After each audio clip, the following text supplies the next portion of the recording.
Thank you for listening to the show on Really Big Something Channel.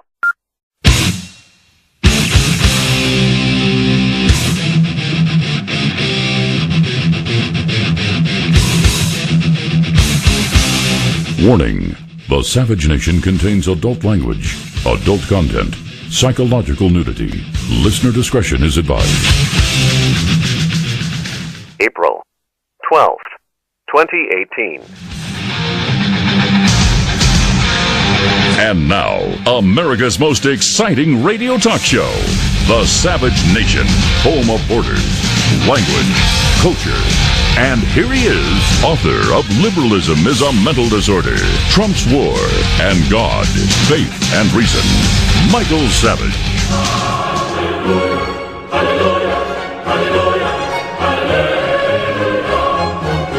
You know, usually I begin every show with a little prayer to God to give me the strength to do His work every day. But today I don't have to make that prayer because I'm just doing it directly. I was watching TV over the weekend, and I saw what Zucker had done on CNN had hit a new low. They were smearing Pope Pius XII, again implying he was Hitler's pope, he was collaborating with the Nazis, he didn't do enough to save the Jews. I got so angry. I was so infuriated because I knew the opposite was true, and I had the proof for it. And I'm not a Catholic, by the way. I feel very strongly about liars like Zucker and CNN, not only for what they do to my president, not only for what they do to the public discourse, but in this case, what they're doing to an entire religion. So I turned it off, and today is Holocaust Memorial Day, and I thought it would be a good time to tell you that Cardinal Pacelli, who became Pope Pius XII, who'd been smeared all the way back, I remember in the 60s, I think the play was called The Deputy, wasn't it, Jim? Some German playwright, some leftist slime, tried to smear the same pope again. And I was too young to even understand the innuendo of what they were doing, but the left has had it in for the Catholics and for this pope in particular ever since I could remember thinking. So I decided a number of years ago to actually research Pius XII's record during World War II. And here's two pieces of proof as to the fact that he was actually a great man. One, if you go to Israel today, there's an entire forest of trees dedicated to his memory in Israel because of the great numbers of Jews that he saved personally in Italy under Hitler. You don't know about that. Zucker should know about that, and if he does know about it, he's committing a war crime by desecrating the name of Cardinal Pacelli, Pope Pius XII. But I actually think Zucker is such a pig. I think he's like a Harvey Weinstein in the news business in terms of the type. Not in terms of, well, I don't know anything about his personal life, nor do I care. In terms of a brutish type, that's what I'm talking about. I'll give you another piece of evidence. And that is the former head rabbi of Rome, meaning he was the head rabbi of Rome, chief rabbi in Rome, among Italy's Jewish community, from 40 to 45. And he defended Pope Pius XII during World War II. And he said after the war that Pius XII gave support and shelter to this rabbi and other Jews during Nazi Germany's occupation of Italy from 43 to 44. And it was later revealed that Rabbi Zolai hid in a number of places both in Rome and in Vatican City State itself. But he wasn't alone. The Pope had saved many Jewish people. And as a result of this, he converted from Judaism to Catholicism in February 1945. That's something Zucker didn't learn at whatever high school or college he may have gone to. It's a shame that we have people in such powerful places who can get away with smearing an entire religion with impunity. It is nothing. What they do to the memory of people and to religions themselves is nothing compared to well, let's leave it at that. I don't want to go overboard right now. Maybe I haven't yet, but I will maybe a little later. I'll go overboard. But I know most of you want to talk about Syria, and I've done it yesterday. I did it today. Do we have a little montage of yesterday with me with Buchanan that we could play? Do we get anything, Jim? For those who missed it. It was a great interview. But wait, before we play it, it just came out of Newsmax. Mr. Ruddy of Newsmax emailed me this morning. He said, do you have a summary of what went on your show yesterday? And the article came out 2 minutes ago. Newsmax.com, Savage Buchanan, oppose Syria strike. Oh, there's the picture of me in that old house, this old house. Michael Savage's interview with Pat Buchanan on Wednesday revealed a radio talk show host and his guest both flat out oppose a U.S. military strike against Syria, and they think President Donald Trump made a mistake by threatening Russia early this week. This is written by Zoe Papadakis, Newsmax.com. Before and while welcoming Buchanan to a show, The Savage Nation, Savage made his opposition to military action clear and said Trump's recent tweets showed, quote, the warmongers have grabbed the steering wheel of this administration. Buchanan agreed and said Trump put himself in a box by firing off a tweet on Wednesday attacking Russian-backed Syrian President Bashar al-Assad for his regime's most recent alleged chemical weapons attacks on civilians and warning that missiles were coming. Buchanan repeated his assertion that Trump now had two choices. Either he launches the attack that would drag the U.S. deeper into Syria's civil war, or be mocked for being full of talk but no action, a trait Trump accused Barack Obama of on Sunday, saying the former president failed to strike Syria on his watch after a chemical attack. Buchanan told Savage that Trump was acting unconstitutionally by threatening attacks on Syria, a country that has not attacked or threatened the U.S.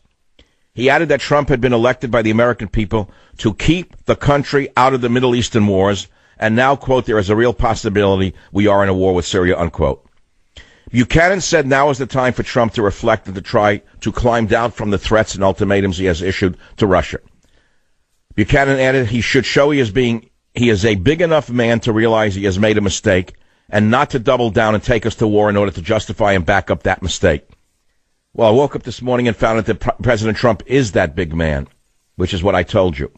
But you can read this article if you like to catch yourself up. Jim, if we have that little snippet of sound between Pat and I, it is one of my most shining moments in radio because I think we did affect what happened so far. Again, so far we don't know what's happening later. I've got to continue to talk about this, though, because it's not a small topic. It's a huge topic. So let's play that for a minute, then I'll continue to talk about this huge topic. I'm very concerned that the warmongers have grabbed the steering wheel of this administration. What do you think? Theresa May has said we don't have proof that the Syrians did this. And it seems to me, Michael, it would be a horrible mistake to be firing these missiles in the first place and threatening Russia. And in the second place, when we're not even sure exactly what was done and what happened. If we attack Syria, it's airfields, and it's a sustained attack of the kind the president's talking about. Those are acts of war against a country that has not attacked us, has not threatened us, and does not want war with us. I don't understand how this war party got control of the steering wheel of the ship of state, Pat. How in the heck did they do this? He's got no constitutional authority to do what he's about to do, and the Congress of the United States, which has the authority, is sitting there and doing nothing. What do you think Trump should do now? I think Trump should reflect and see if he's a big enough man, quite frankly, to try to climb down from the threat he has issued, the virtual ultimatum he has issued. But you got to realize here, Michael, there are people in Washington, D.C. who want this war, who want a conflict with Russia in Syria, and with Iran in Syria, and with the Syrians, who feel that that belongs to us, and we ought not let the Russians and the Iranians and the Shia and Hezbollah have it. Savage. Well, that's just a little bit of it. I have a much longer piece of the interview on michaelsavage.com. The write-up is on Newsmax right now. Thank you, Chris, for at least hearing me. You're apparently the only one in the media who actually listens to people, whether you agree with them or not. You know how important this interview was. And I have to thank Newsmax for once again hearing me and publishing this article, which honestly came out a minute before I mentioned I was going to talk about it. I didn't even know it was coming. It came to me that second. We're going to link it on michaelsavage.com as well. What this shows me with, well, first of all, let me continue with the thought. Who else opposed the bombing? Mr. Farage of Brexit. Wasn't he on Wallbanger's show 100 times during Brexit? Was it on yesterday? Wasn't Farage lauded by all of the conservatives for being a great guy and a great conservative, a great voice? He said bombing Assad will cause chaos and help terrorists. Interesting, you didn't see Farage yesterday on any television shows, did you?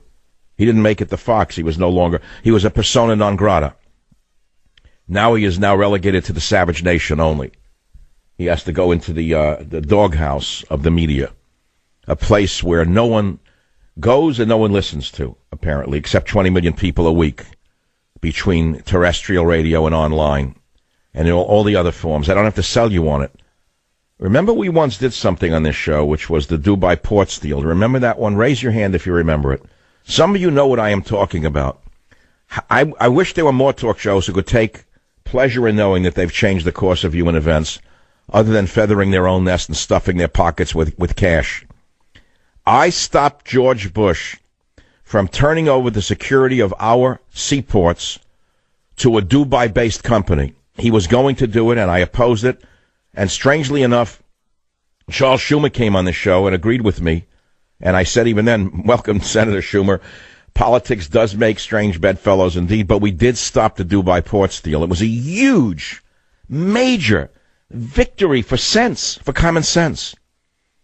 What happened yesterday, if it holds, if Trump doesn't get spun around today again by the walrus and the white rabbits, we will have another great day for the world. Work it out diplomatically. Work it out through diplomacy. Find out who actually gassed those citizens. First of all, we don't know. Farage said, I don't know whether he used those chemical weapons. Can you play for me clip 5, if you can? We got a minute for that. Now, listen to this very carefully. I said the very same things yesterday. You know, we intervene. We get rid of these Arab nationalist dictators because we think it's the right thing to do, having never thought through what the long-term consequences are. Look, I don't know whether Assad used these chemical weapons or not. I don't know why he would, given that he's winning the war anyway. But maybe it was him. But even if we knew it was him, if the result of concerted action results in the overthrow of Assad, is that the right thing for us to do? But ask yourselves a question. What comes next? Chaos, instability, and who's to say, maybe a chance for ISIS to build their forces again. You know, he speaks very well for a man who struggles with the English language, doesn't he?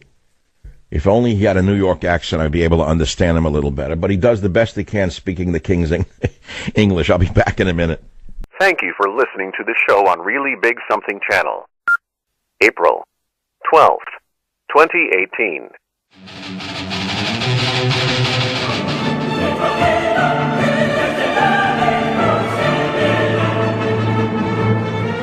This is what makes it worth living. Do you understand that? You understand it's times like these that actually test a man's character and soul.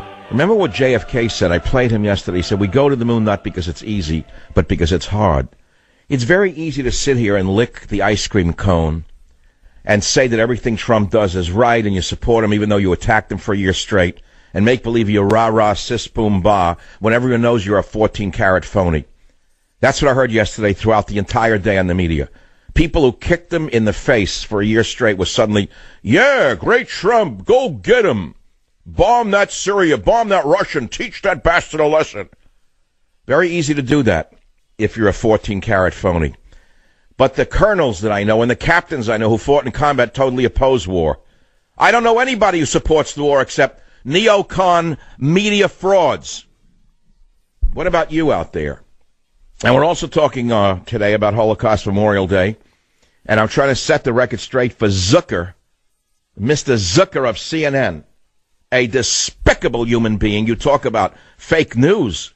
He now smeared the entire Catholic Church, in my opinion, Zucker, in running that smear piece against Pius XII on CNN the other day. It infuriated me. The facts do not support your lies, Zucker. And if there was justice in this world, you would be forced to answer to the Catholic community for what you did in smearing Pius XII. WABC Bill, line 5. Dr. Savage. Yes, sir. Yeah, hi. I'm calling you from Pittsburgh, Pennsylvania. I lost my son due to the Iraq War 10 years ago. And when it hits people, Americans, it doesn't matter what these things are, why they're doing these things over there. It's our sons and our daughters who die. And no, I hear it. It's a hole in your being that'll never be filled. I get that. right. Now, I guess what you're talking about is that this talk about launching missiles like it's nothing. You're talking about sending people to die, is what you're saying. That's right. Exactly. Right. It's not just a talk show host stuffing his pockets with millions of dollars. Go to war. Go to war. It's good for America. Well, What you're saying is it comes down to human beings, is what you're saying. it's not good for America. It's not good for Americans. There's other ways, and there isn't a single issue that's worth American blood. I hear you. And again, all I can say is I hear in your voice what you're saying in many different levels, on the human level, on the mental level, on a political level. I hear you, Bill, and I don't know what to say to you other than you can't say thank you for your, that's so stupid to say that. Let me just send you what I have, which is a book I wrote from my heart called God, Faith, and Reason. That's all I can do. I can't do any more than that, Bill. Thank you for calling. Yep, a hole that will never be filled. But apparently are those in the media who are so bloodthirsty for ratings that they want many holes to be filled. Holes in the ground with your son. Not their son. Not them. But your son. They want your son to die for America. And then they have the audacity to argue in a fallacious, facetious way that it's an all-volunteer army, so it doesn't really matter. You won't be touched by it. I never heard anything like this. I don't know. The American people are so gullible that all someone has to do is wear a MAGA hat and say that they're great Americans for people to believe them. Well, why don't you actually listen to them? Why don't you actually analyze the politicians and see what they actually say? See what Lindsey Graham really says and see if he's really now a Trump supporter and a great American. Join the Savage Nation. Call now, 855-400-SAVAGE, 855-400-7282. Savage.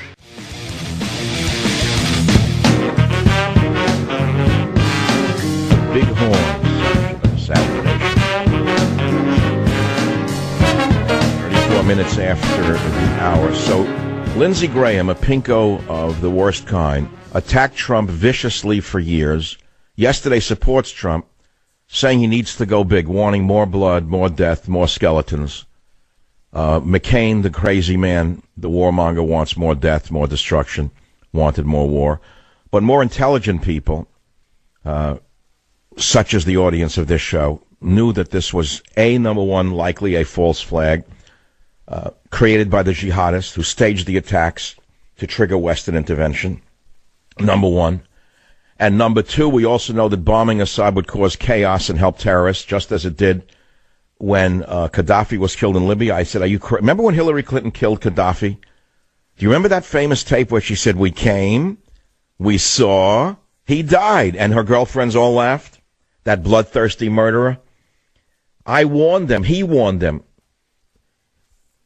The Libyan dictator, Gaddafi, a terribly evil man, I guess, in some ways, but he kept the jihadists under control, just as Saddam Hussein did.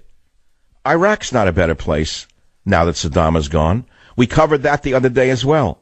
It's a far worse place than it was under Saddam, after all the deaths. I'm sorry to tell you. Ask Christians how they are treated in Iraq, for example. Worse than they were under Saddam, who protected all religious minorities. Jews, Christians, Baha'i, they were protected by Saddam.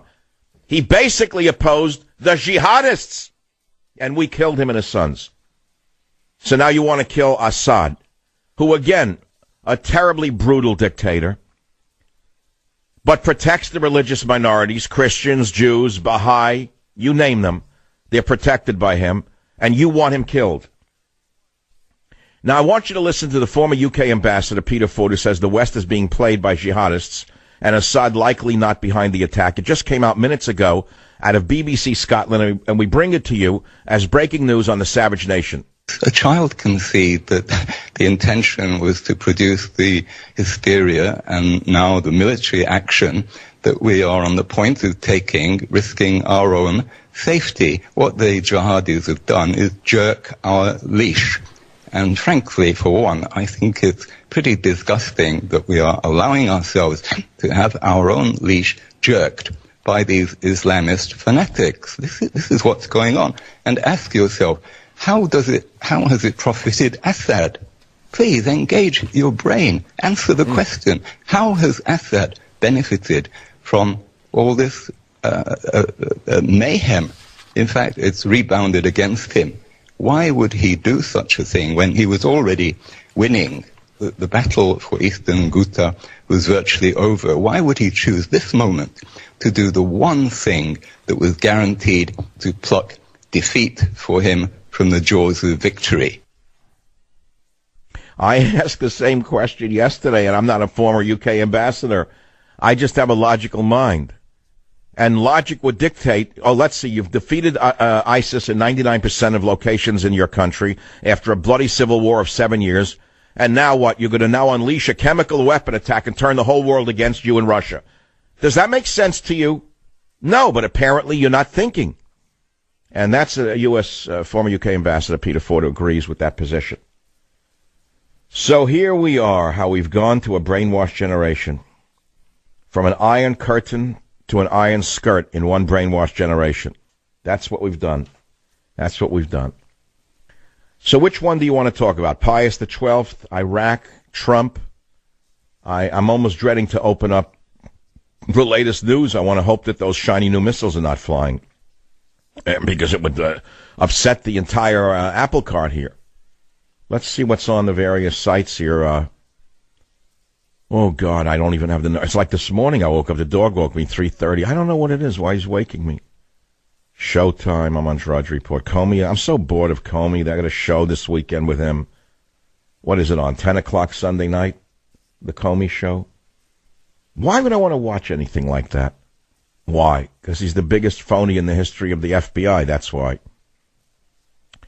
So they want Ryan to step down and McCarthy maybe speaker. That's interesting. I'll have a lot to say about that when I come back from Washington at the end of the month. Let's just leave it at that. Okay, let's leave it at that. Trump approval's at 50%. No, there's been no shiny missiles flying. No, Jimmy Carter says keep the country at peace. Good for you, Jimmy. And here we are, that's all. What else do I have here? Lindsey Graham wants war. You want war. I don't want war. Online, Dean, line 6. Let's do callers 30 seconds or less. Okay, line 6, you're on the Savage Nation. Fire away. Michael, I'm thrilled to hear your reaction to the Syria thing. Let me give you 2 good reasons, aside from the fact that Trump opposed this before, why we shouldn't do this.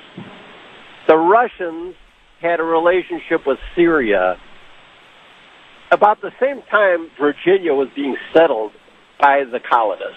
That's no, I understand. It's in their sphere of influence. It would be like Russia threatening to launch missiles against us for something that we did against Mexico. You got it. And that's the second point I wanted to make was talk about engaging your brain. Go take a look at a map. Northern Syria is 200 miles from the Russian border. It's exactly what you just said. This could not be more stupid. But nobody is saying that. I'm thrilled to hear that you are. So keep it up. Good work. Well, it's called logic and scientific method. It works most of the time. And so in order to be able to think at all, you have to have studied the classics. You actually cannot think if you grew up in the TV generation without a classical education. I'm very lucky that I had a classical education. I'm also very lucky that my mind is rooted in the one God theory. I should say the one God knowledge, because at this point I can't say it's a theory. I'd rather say it's a knowledge. And in Greece, they said each person is God. They were idolaters, and they worshiped themselves, as they do in San Francisco and New York's Upper East Side. They said they were God. The Jews came along and said, no, we're not God. There is only one God. Well, that was heresy. You understand that. In many ways, what's going on in America today is the same battle. It's a battle between I am God and there is God. Hollywood says I am God. They worship a golden idol. They're the epitome of the worship of the golden idol. And then there are the sophists in the media who use eloquence and able arguments to spin your mind. And they don't understand that you can't reason without facts. You could be silk-tongued, and you could be a great sophist, but there's no knowledge in what you're saying. And the sophism is what passes today for argument today, but it's bad argument. Now, in those days where these ideas were being developed in ancient Greece, a group of brilliant young men gathered about a man named Socrates, a great thinker, a man who tried to explain these things to the people. In his day, he was a talk show host of his time. And then his advertisers were all boycotted. And he lost his radio show, Socrates.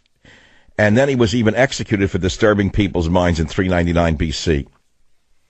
And he was condemned in the dignified fashion of the Athens of his time to die in his own house and among his own friends, to drink a poisonous draught of something made from the poisonous hemlock plant. But even though they killed him by removing his advertisers and taking away his affiliates, he disturbed people's minds in the years that he was still walking around Athens, teaching them how to think. And in spite of the condemnation and the ignorance of those in the media who try to silence him by not referencing him, even though they stole most things from him, the disturbance that he began in people's minds went on in spite of his condemnation. And the young men who had listened to him in the streets of Athens carried on his teaching. And among those young men who had listened to Socrates was Plato, who began to teach philosophy in the grove of the academy. And it was Plato who was the first man to write about a utopia, the plan of a community different from and better than anything that had yet been on earth. It was called Plato's Republic. That is the book upon which I based this entire show when I began in 1994. That's why I named it. It could have actually called the Savage Republic, but I decided to call it the Savage Nation for a number of reasons. Thank God I did. Plato taught his followers very simply. He said most of the social and political ills from which you suffer are under your own control, given only the will and courage to change them. You can live in another and a wiser fashion if you choose to think it out and work it out. You are not awake to your own power. That is what Plato taught. Now you know why it's called the Savage Nation. I was telling you yesterday, if you thought this through and you worked it out and you awakened to your own power and you emailed the White House, you could change the course of human events before it was too late. That was an adventurous thought on this program. Whether it is still soaked into the common intelligence of mankind, I don't know. And The Republic, again, as I say, was a book that I read even in high school, at Jamaica High School in Queens, New York. Can you imagine? That we went from Plato's Republic to Kardashians injected behind in just a few generations. Or we've gone from Plato's Republic to Zuckerberg's app in one generation. I love the guy on the committee the other day. That was the funniest thing of the week this week. What a laugh line that was. The old guy, Grassley. Man, when did they retire, these guys? You know, if a surgeon acted the way Grassley did, he'd be but nevertheless, Grassley gets up and says to him, you know, I hear you have an apt, A-P-T. An apt. I almost died. Then later on, Grassley said, well, now we're going to continue with the 5-hour rule. I mean, the 5-minute rule. Unbelievable. And there's Zuckerberg laughing all the way to the bank. Just running, smearing them all over the ground. He smeared them off with donations, and then the same people who were grilling him, he had smeared before he even got in there with donations. You hear? That's the country we live in. This is worse than ancient Rome. It's like more like it is a little bit not like ancient Greece here. It's like ancient Rome right now, not ancient Greece. There was more dignity and intelligence in ancient Greece, by my estimation. In ancient Rome, it got so bad that the emperor had one of the senators removed, I think assassinated, and he put a horse in his place in the senator's chair. And they said to him, why'd you put a horse there? He said, because the horse has more sense than most of you horses behinds. Now, I'm not suggesting that we do a thing like that, but don't think that this began here today. People have had other forms of government that have fallen to this level. So, hey, look, I got to take a quick commercial break because that's what makes this wonderful lecture in the Athenaeum of your mind occur. I will be back in a minute on the Savage Nation. Join the Savage Nation. Call now, 855-400-SAVAGE, 855-400-7282. Savage. The Savage Nation is sponsored by Swiss America, the only company I trust with my financial future. Call 800-289-2646 or SwissAmerica.com. Thank you for listening to the show on Really Big Something Channel.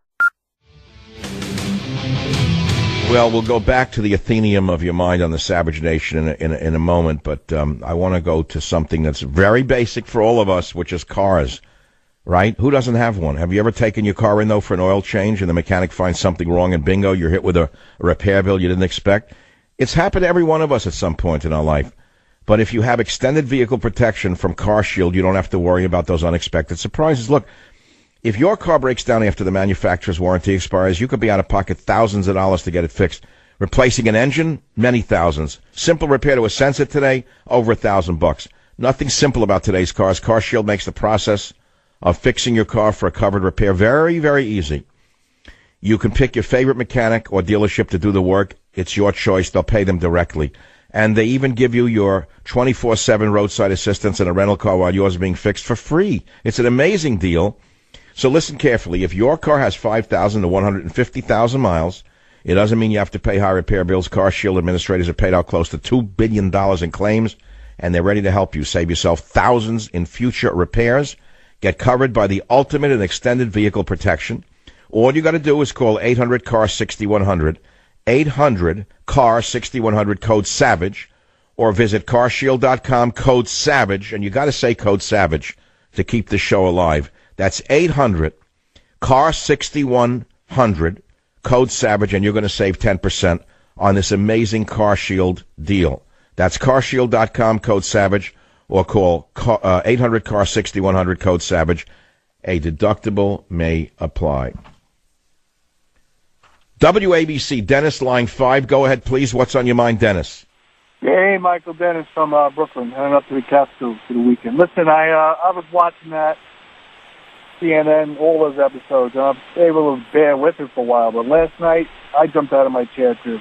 I couldn't believe what they said. What do you mean? When you saw Jeff Zucker's CNN smear Pius XII and say imply he was a Nazi collaborator?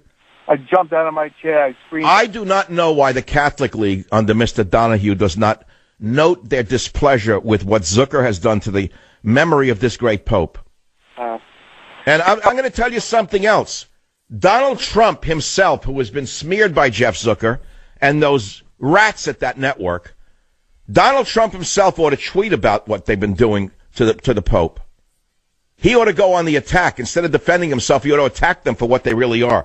He ought to get the army of Catholics out there on his side, if they aren't already, and show them that they've been lying about Pius XII, as I've showed you, in my opinion, definitively on this program today. Mike on WNTW Radio, line 6. Go ahead, please, 30 seconds or less. Mike, I read a book several years ago, 101 Reasons to be Proud to be an Italian, and one of the reasons they claimed was during World War II, the Italian nation as a whole, this is besides Pope Pius XII, saved a larger percentage of their Jews from the Nazis than any other country where the Nazis held sway. And I'm proud of that, but they also mentioned Robert De Niro and his accomplishments. I'm not proud of that. No, De Niro is a black mark on the Italian people as far as I'm concerned. But Pius XII, Cardinal Pacelli, there is a forest of trees named in his memory in Israel that was dedicated after World War II because of what he had done in saving the Jews, number one. And number two, the former head rabbi of Rome, Israel Zoli, converted from Judaism to Catholicism after World War II because of the great number of Jews saved by this Pope. Shame on you, Zucker. And that's all I have to say about it. In a few minutes, I'll return here on the Athenaeum of your mind, the Savage Nation. Look up Athenaeum. It's an institution for the promotion of literary or scientific learning. That's us. Join the Savage Nation. Call now, 855-400-SAVAGE, 855-400-7282. Savage. Thank you for listening to the show on Really Big Something Channel.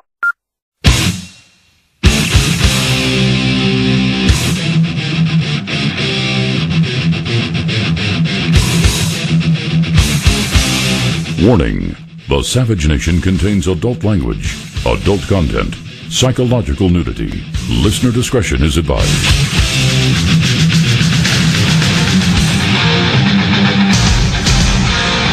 And now, America's most exciting radio talk show, The Savage Nation, home of borders, language, culture. And here he is, author of Liberalism is a Mental Disorder, Trump's War, and God, Faith, and Reason, Michael Savage. When lights close the tired eye, I'll soon be with you, my love. Great Eric Clapton on that guitar. Nice voice I came up with. That's in case I have to do rock and roll for the rest of my life. I just got an email from Pat Buchanan, who was on the show yesterday, where I said to him, we did it. And Pat just emailed me minutes ago, and he said, hope so, Michael, but Trump may be plotting a larger, later hit when Brits, French, etc. are all aboard, and all the forces are in place. Column coming tonight along lines we talked, best Pat Buchanan.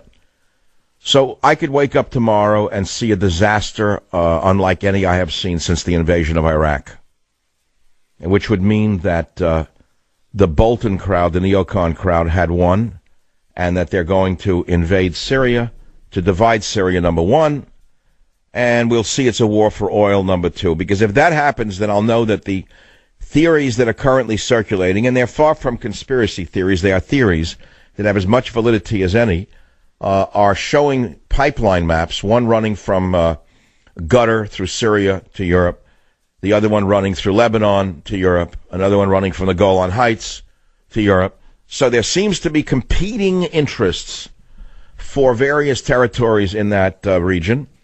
All the pipelines run through Syria, and it looks like it's fair game now to the international power structure, just as they divided up the world after World War I, and just as they divided the world up after World War II.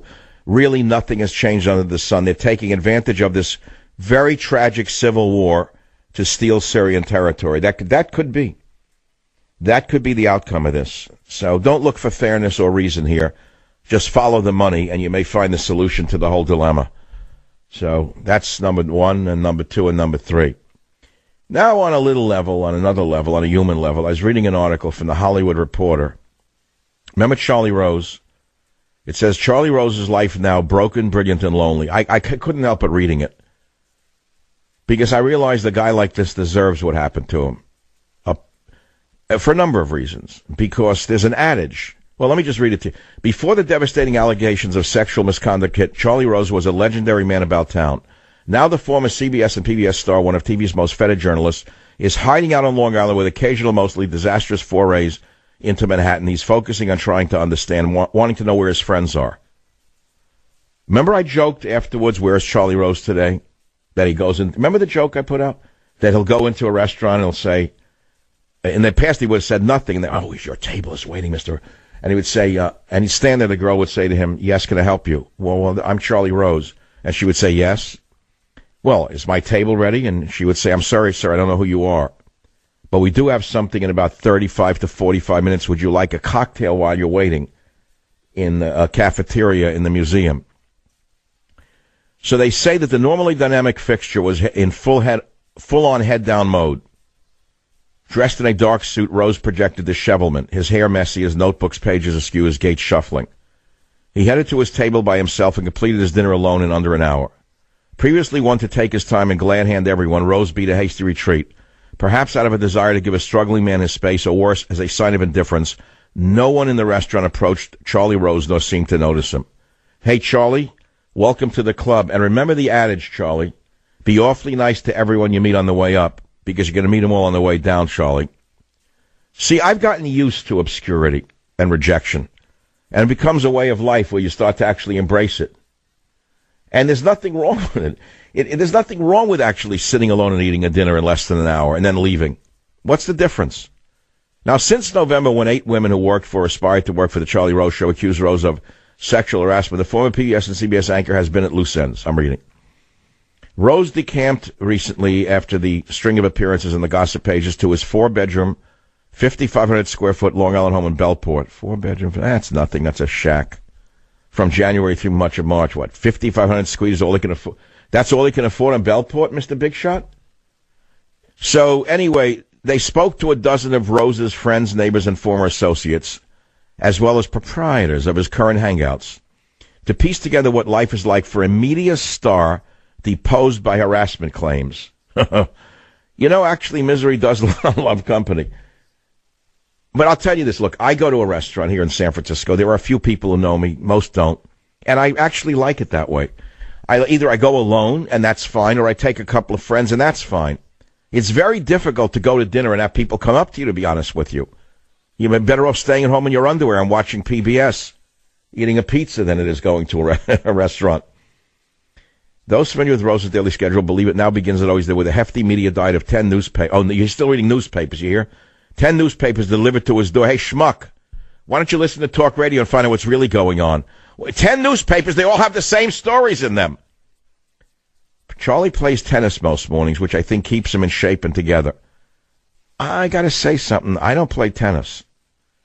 I grew up in the inner city, poor in the Bronx. We didn't play tennis. Now, there are some people from my class who did learn tennis, but I wasn't one of them. I didn't even ski. My kids, though, I wanted them to be American, so one of the first things I ever did for my kids, as poor as I was as a grad student, was take them for skiing lessons, and they're far more American than I am. But no, I don't ski and I don't play tennis. I'll be honest with you. So Charlie does play tennis to keep in shape. And apparently he lives in Bellport in a teeny little house, 60 miles from the city, and it's a sanctuary. It's known as the Unhamptons. In other words, anyone who can't afford to live in the Hamptons in those days bought something in Bellport. I love how they glorify it. That it's a great place to live. I'm not saying it isn't, but anyone who had money in the time that he bought that house in Bellport would have bought in the Hamptons, but he couldn't. So he bought in Bellport, that's all. Nothing wrong with it. Waterfront on Bellport, goes to the village probably to get a bottle of vino in the bistro. He looks the same, says the guy who owns the cafe. I think he's more comfortable here than in Manhattan. Yeah, right. Oh, it's a $4 to $6 million property on Great South Bay. I'm sure he enjoys the panoramic views of the water with no one licking his boots. He describes Rose's Grady White fishing boat bobbing in the waves in the foreground. I never liked the Grady White. That's another. These people don't know boats. They buy a Grady White. It's got a name to it. It's not the best boat in the class. I'm a boat expert. Oh, he's got a girlfriend? Who?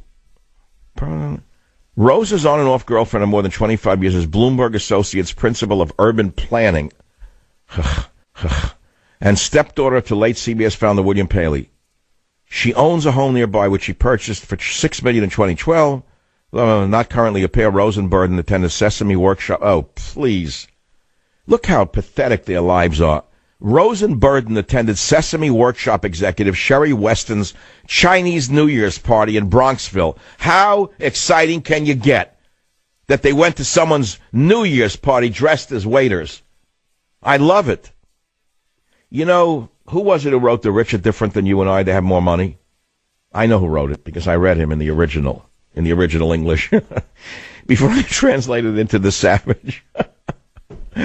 It was one of Hemingway's associates. The rich are different than you and I. They have money, but this guy's not even rich. Since November, he doesn't come in as much, she says, at the cafe. He has his housekeeper pick up food now. That's like me.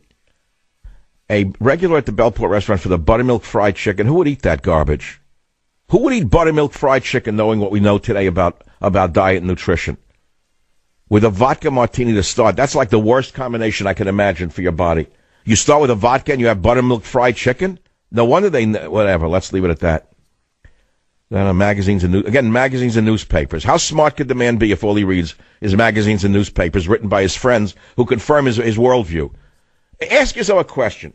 Charlie Rose, Mr. Big Shot, all the years he was on PBS, all the years he interviewed all the Hollywood people, did he ever interview anyone like Michael Savage, who was not only profiled in the New Yorker, but also upset the apple cart of the airwaves for the last 20-some-odd years? But I didn't make it. I didn't make the cut to this Slimebag's PBS hour. Good for you, Charlie. Be awfully nice to all those you meet on the way up because you're going to hear from them on the way down. And I'm going to take a break, Charlie. And let me tell you something else, Charlie. You're welcome on the show anytime you want to meet real people. Join the Savage Nation. Call now, 855-400-SAVAGE, 855-400-7282. Savage. The Savage Nation is sponsored by Swiss America, the only company I trust with my financial future. Call 800-289-2646 or SwissAmerica.com. Thank you for listening to the show on Really Big Something Channel.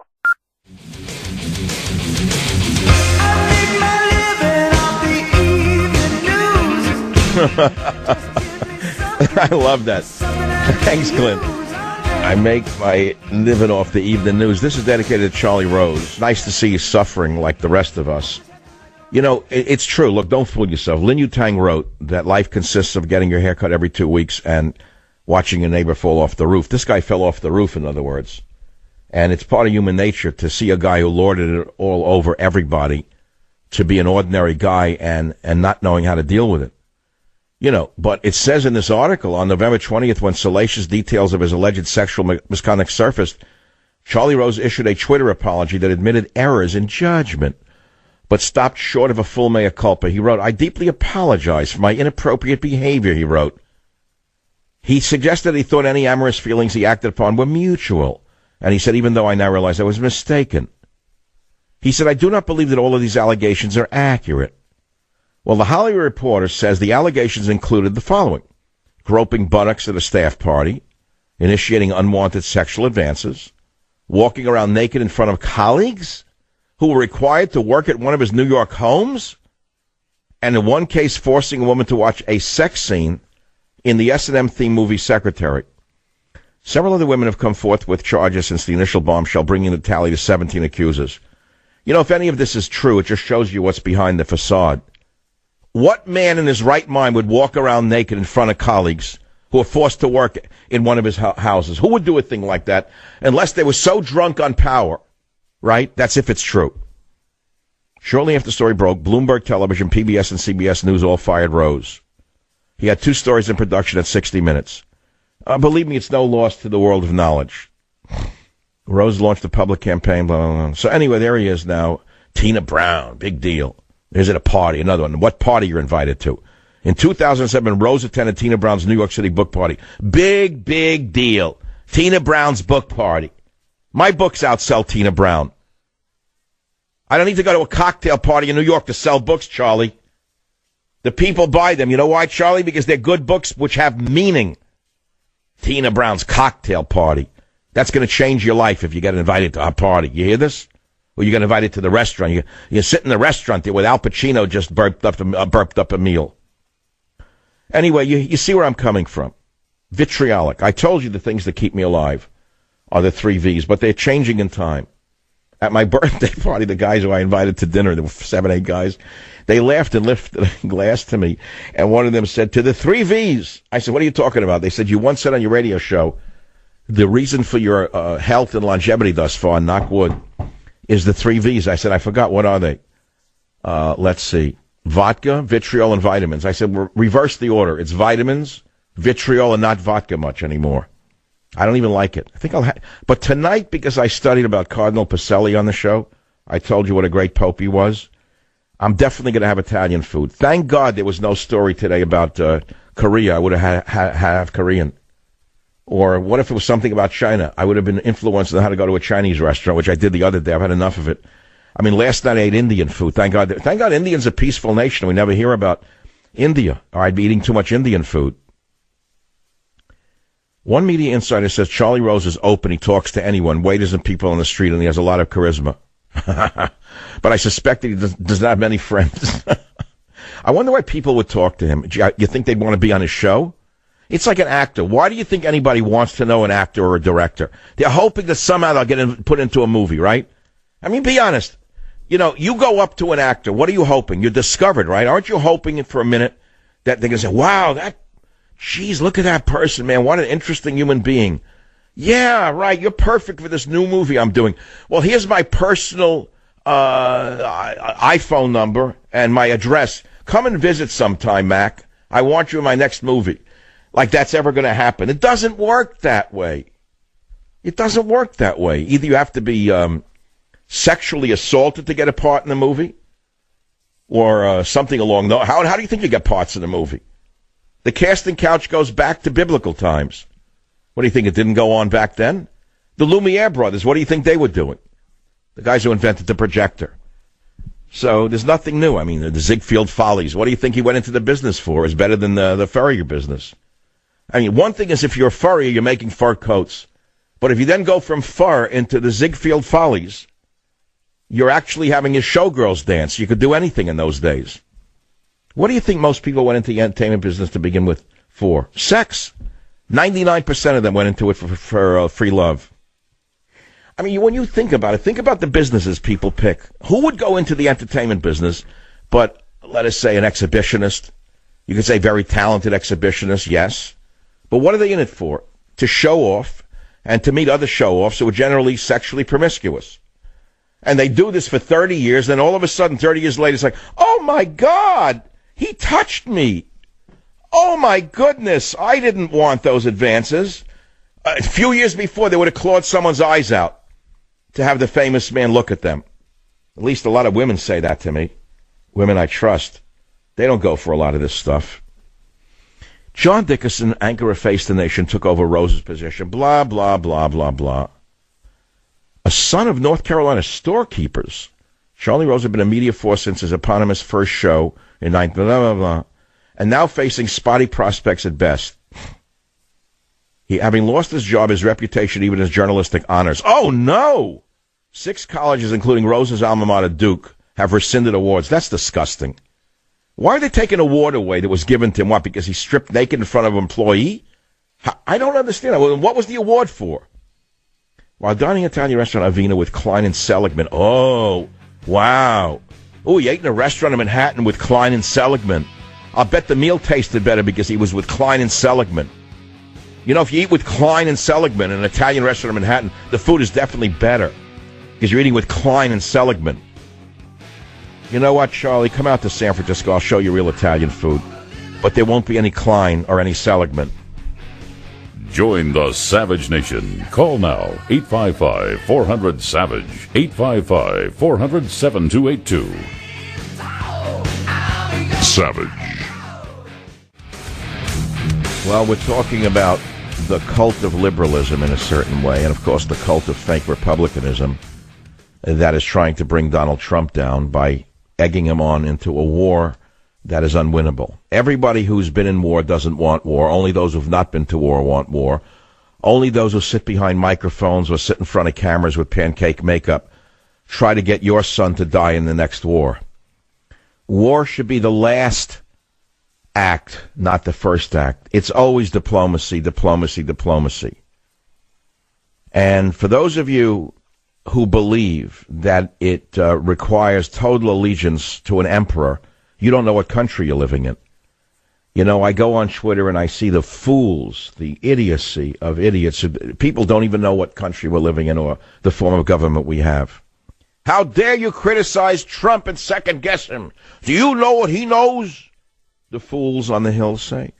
I know enough to know that he's being misadvised about going to war with Syria and possibly Russia. I know enough about that. And I also know we live in a participatory democracy where the people's opinions matter. And he listened to the people's opinions. This is not a religion. We don't live in a dictatorship. We live in a democracy, a republic that is functional in some ways. And Trump showed that it is functional. Obama never listened to the people. So my headline was, Trump shows strength, admits advice to strike Syria premature. That could change as I speak. There could be another tweet as I'm talking. Just launched shiny new missiles. Watch them fly. Could happen. Trump shows strength, admits advice to strike Syria premature. At least that's what I would like to believe is going on. But I myself do not know. I know that I spent 3 hours lobbying on this program for the president to reconsider and back off. I had you bombard the White House with emails. Maybe that's the reason he reconsidered. He is a politician, and so is his party. And they realize if they lose the base, and you are the base, make no mistake about it, if they lose the base by going into another idiotic war in the Middle East, they will lose the House, they will lose the Senate. But I don't know what could happen 10 minutes from now. This is the problem. This is the world we're living in. But look, I hinted at something else, that there may be another reason that is not this one, which would explain why Trump reversed course or reconsidered. And I suggested in a hint, when I said to you, Putin is a former KGB agent. What do you think I was hinting at? Well, I may as well lay it on the line since I write novels as well. So this is pure fiction. I wrote Abuse of Power, New York Times bestseller, unknown in America. Never heard of it in San Francisco, not sold in San Francisco. The only novels here are Jenny Has 6 Mommies and 3 Rhinoceroses. Other than that, there's no such thing as fiction in San Francisco. I wrote many other novels that were bestsellers, actually 3 in a row with Jack Hatfield. So make believe this is a novel. I'm going to put it in the third person. There is a president who is on the verge and threatens to launch missiles. His adversary is the head of a very powerful nuclear nation, former KGB agent, who says to him, in whatever coded messages that they use, whatever back channel, if you do this, we will release documents that are false which prove that there was Russia collusion. It'll be the end of you. You'll be impeached. You'll be destroyed. Now, what I'm saying to you is something you have to be able to stretch your imagination to understand. You do know that there's a capacity for forging documents, don't you? It's quite easy to do. And there's no reason to believe that the KGB can't forge documents. Is that a possibility or not? Is that too hard for you to think about? Maybe that's too difficult for talk radio. I really don't know how far to go with my fictionalized imagination. So we can stick to narrative 1 rather than narrative 2. Narrative A is the easy one, that Trump shows strength, admits advice to strike Syria premature. Narrative B is beyond the audience. We'll leave that for a fictional novel. But I'll tell you this, though. The Savage Nation showed yesterday that it is still a powerful voice in America. You are. What I say, what you say when you call the show, is still a powerful tool to get those in authority to hear us and make the decisions that are best for the nation and the world. Today we woke up to see that we still live in a participatory democracy. News today was that the president backed down. Well, why did he do that? Could it be because of you and me? Because you called and emailed and told him you didn't want war in Syria, that we didn't have enough information to launch missiles that would kill innocent people and possibly provoke Russia into a war? I had Pat Buchanan on yesterday, a true conservative who served both for Nixon and Reagan, who acknowledged that it was us who were on the right side of history, meaning you and I, the audience, and he, and that those advising the president were wrong to push the administration into another war in the Middle East. I believe the president may have actually listened to us and not to his advisors, especially the new breed of warmongers who just swept into the White House. A week ago, he said, no, we're getting out of Syria. Then we hear Bolton's coming in on Monday, and on Saturday there's a false flag. All of a sudden, a gas attack.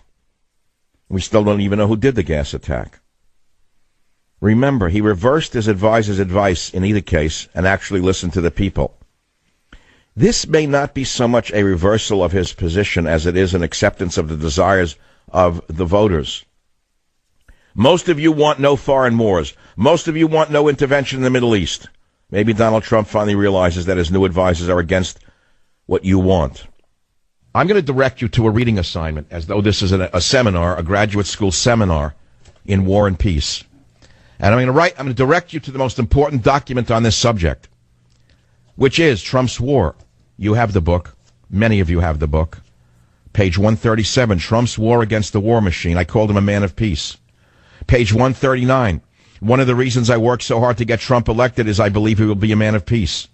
Did you hear this? I said put everything else aside.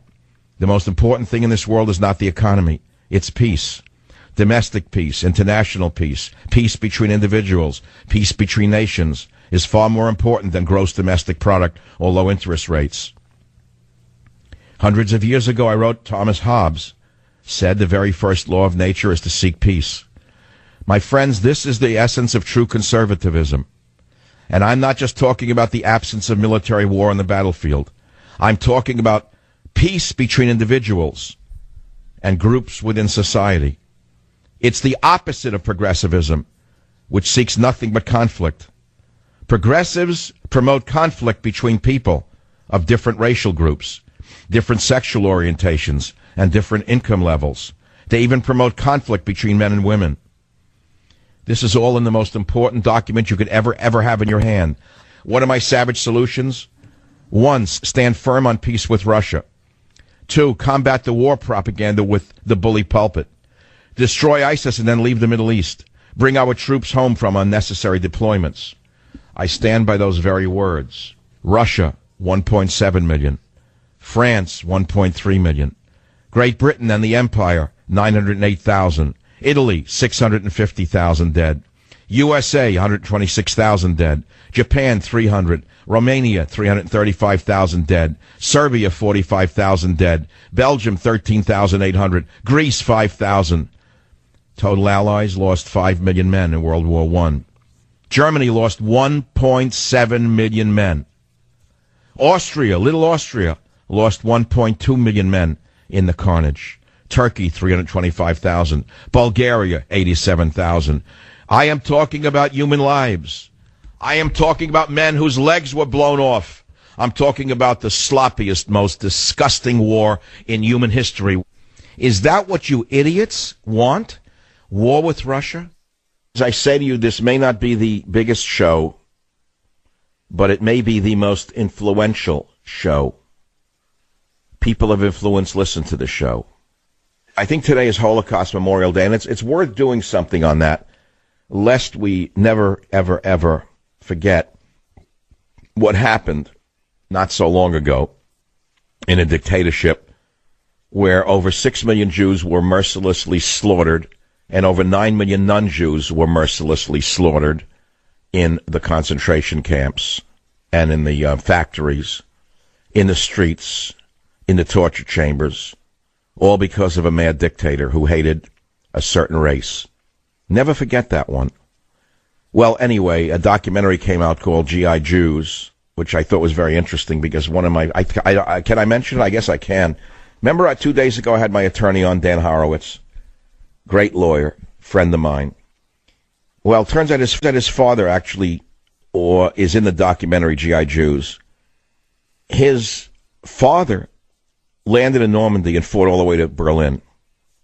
You wouldn't know this. There's some ordinary men around you who are still living who were actually there. And his father's brother was a tank commander who died when a German shell hit the tank and blew him, killed him. Brave man, that was Dan's uncle, comes from a family of warriors, which is why he's such a great lawyer. But the point is that it became very personal for me at that point. And I think we should talk a little bit about the Holocaust Memorial Day in some regard on the program. Maybe we'll play that little tape so you know what I'm talking about. A lot of us want to sweep it under the rug and say, I heard it 100 times, I don't want to hear about the Holocaust. Let's move on. I don't think we can move on so readily. Pope Pius XII, the Pope during Hitler's reign of terror. He was Cardinal Pacelli. Now, he has been smeared by leftist vermin in this country and in Europe since the 1960s. In fact, as recently as last week, the rats at CNN attacked the Pope, saying he was Hitler's Pope all over again. And all I could say is shame on you, Zucker. You're a shame to the Jewish people. Shame on you, Zucker, because you should know better, you mook, you bum, you vermin, you. How dare you attack the Catholics like that, you mook, you bum, you rat. Why do I get so angry over this attack on Pius XII? Why is it that the left wing in this country and Europe keep calling him Hitler's Pope? Let me give you some information about him. Cardinal Pacelli, you never heard of him. That was Pope Pius XII. He saved so many Jews that if you go to Israel today, you will find a forest of trees dedicated in his memory for the Jews he saved in World War II. Zucker, you bum, you mook, you bum, you should know that. You run CNN and you don't know that? You know, CNN should fire Zucker for this kind of thing. The Catholics should let them know they should boycott CNN for smearing Pacelli. And I'll give you another piece of information, all you smart leftist vermin who hate Catholics so much. The former head rabbi of Rome, Israel Zoli, converted to Catholicism after World War II because of the great number of Jews saved by the Pope, who you, Zucker, smear as Hitler's Pope. Did you hear what I just said to you? These are facts, or I wouldn't give them to you, and you can't get them anywhere else but on the Savage Nation. I'll be right back. Join the Savage Nation. Call now, 855-400-SAVAGE, 855-400-7282. Savage. Thank you for listening to the show on Really Big Something Channel. In closing, the Savage Nation, to the 39 people who are left and still listening to the show, the rest of you probably are busily trying to watch old Charlie Rose interviews somewhere online. I'm sure that you can't get enough of them. I would like to turn to the Savage Nation website, michaelsavage.com, where we have a lot of stuff for you for free. Trump shows strength, admits advice. I've been up 3:30 in the morning. The dog woke me up. Trump shows strength, admits advice to strike Syria premature. Pat Buchanan on Savage agreed Trump made huge error threatening attack on Russia. 4 in 10 millennials don't know 6 million Jews were killed in the Holocaust. Europe's Jews facing resurgent anti-Semitism, highest level since the Second World War. Thank you, Merkel, for bringing in Muslims. As you well know, they are the most intolerant people to have ever hit Europe in modern history. The Kremlin's dupe, Ted Kennedy's Russia romance, that came to me this morning. ACLU celebrates the raid on Trump's lawyer, saying the rule of law is alive. There's nothing lower than the ACLU. They should be investigated under RICO, broken up, and their assets seized. Video, Pelosi suffers face spasms, says wrong words during brief appearance. Sad. I don't like mocking the disabled. I don't. This woman is a mockery of the word Congresswoman. She can't finish a sentence. Her face freezes up. She gets a tumult. But the worst part of Pelosi, one of the richest women in American history, is she always attacks the rich. Now, who would buy this garbage? Are the millennials that stupid that they would buy this crap from her? That the Republicans represent the rich and she represents who? The poor? What does she live in, a cardboard box on Market Street? Then there's this great tape from Mr. Farage of England, who was loved in the past by Wallbanger, all the other great conservatives. They love Farage. They couldn't stop having him on their show. But yesterday he said bombing Assad will cause chaos and help terrorists. Suddenly he's persona non grata on Fox News. Right? He doesn't fit the narrative of the puppeteer. Then there's a piece called G.I. Jews from NPR, I believe, one of the few things they've done that I approve of. And in this G.I. Jews tape that you will see on my site, our lives depended on each other. You will see a piece in it, I think at 20 seconds, where my attorney, Dan Horowitz's father, appears. Currently still living. The guy's in his 90s, made of iron. And he walked from Normandy to Berlin.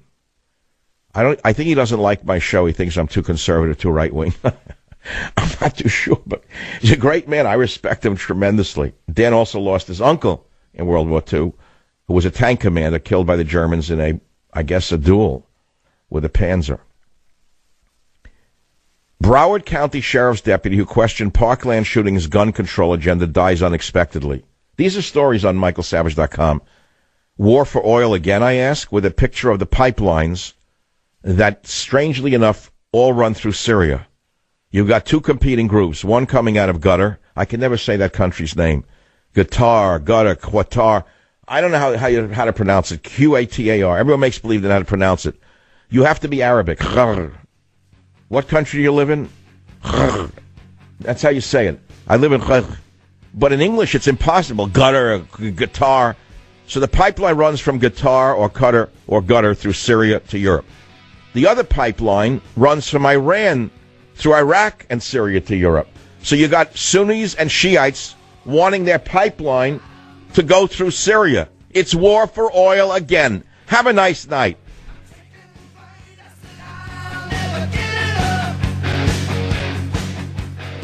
Thank you for listening to the show on Really Big Something Channel.